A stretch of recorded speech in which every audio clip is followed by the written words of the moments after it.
welcome to WGC Explorers. Today, WGC Explorers will give you a glimpse into the people behind the papers that are being submitted to the 2022 World Gas Conference under its call for papers process. Under this process, every industry expert has an opportunity to submit a project brief and will have a chance to present at the World Gas Conference. The call for papers is open until September 27th. In the past, I've served as a member of the selection committee for the call for papers, and I've always looked forward to this part of the World Gas Conference program. This call for papers is a wonderful way to be engaged in the international sustainable energy conversation, to showcase your expertise, and to reach a global audience with your work. Today, I'd like to welcome Hagen Bültemeier from the German company DBI Gas. He has submitted an abstract under the call for papers for the 2022 World Gas Conference, and he is head of the Department of Gas Production and Gas Storage, I think, for DBI. And he's the lead author of a paper which has a title that may be longer than his interview, Potential of Underground Biomethanation and the Development of CO2 Cycle Economy and Storage Potential for Hydrogen from Renewable Energy Sources. And he submitted his paper under the theme New Technology R&D at the Congress. Well, welcome, Hagen. I'd like to start off, would you like to take a minute or so to tell us about yourself and, of course, tell us about your company, which I understand is at the forefront of the integration of power-to-gas technologies? Thank you very much for this kind introduction, and I'm happy to have this opportunity to do this interview with you and to present and explain the background of our paper and of our company. So, my name is Hagen Bültemeier. I'm the head of gas production and gas storage department here in our company, DBI Gas and Environmental Technologies Limited. My background is actually petroleum engineering, and I joined DBI in November 2014. I worked in various roles, normal project work in gas production and gas storage, also other applications like geothermal. From November 2019 onwards, I am the head of Department of Gas Production, Gas Storage, and the projects I'm involved in, they were consultant projects, normal commercial services, but also research projects as well, both in the fields of natural gas production and storage, but also very recently, as the scope of our company and the main field of work shifted more towards renewables, in the field of hydrogen underground storage and all kinds of related topics, also CO2 storage, CCS. The mission of our company as a whole is basically to cover the entire value chain of gaseous energy supply.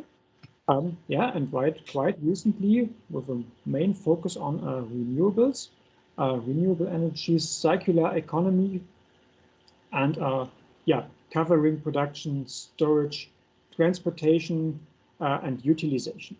It seems the work being done in your company is really at the forefront of the integration of power-to-gas technologies.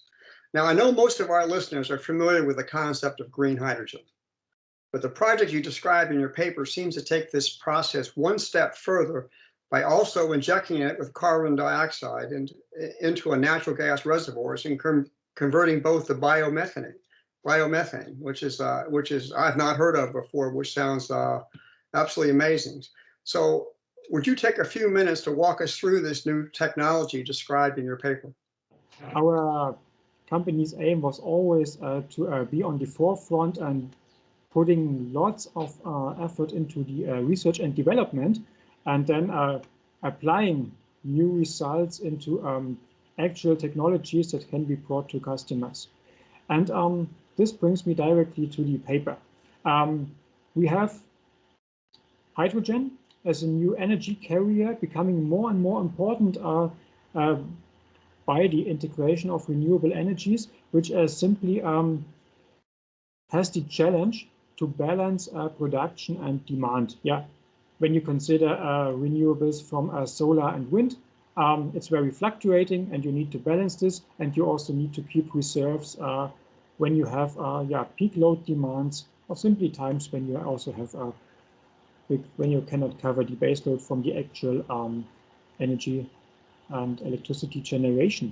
So hydrogen has a very important role in that. And the second cornerstone of our project is CO2, which is a waste product of many industrial processes. And to meet climate protection objectives, we also want to reduce our CO2, our carbon footprint. And so what we thought of was a process that could combine the integration of green hydrogen and recycling CO2 from industrial processes, and also do something useful with the CO2 rather than just have it as an exhaust, pushing it into the air, and that's it.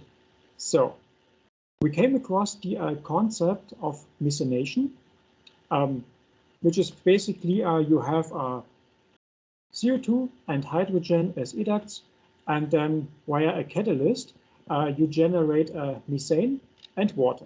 So this catalyst can be a microbial one. There are in literature reported microbial cultures that are able to catalyze this very process and to make this reaction happen. Those processes also exist subsurface. In many porous reservoirs, depleted gas fields, also from gas storage, it is known that such microbes exist and that this process takes place. So the objective of this project in the first place was to figure out which type of reservoirs are suitable for this process. What are the different limitations that you might have, different microbial cultures, different pressure, temperature conditions, also flow patterns subsurface, and in which type of reservoirs do we have the ability to utilize this process? Because what this process doing its subsurface in these large porous reservoirs enables us is simply we have large volumes. We have not just the process and the catalyst, but we also have large volumes for storage and also for large quantities to do this conversion with.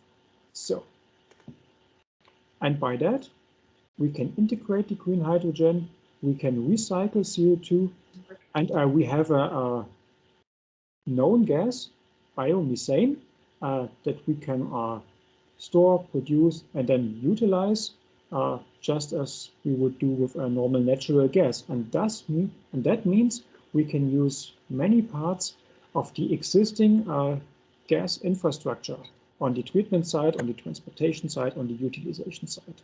There are many advantages to this new process, as you noted, and obviously a key one is being able to use the existing infrastructure, whether it's the pipeline systems or the gas storage fields. Now, right now, most of these experiments, if I read your paper correctly, are being conducted in the laboratory. And as you noted, this is a very complicated process. But when do you see a pilot project in a storage field actually being built and operated? I mean, obviously the goal of all R&D is a commercial process.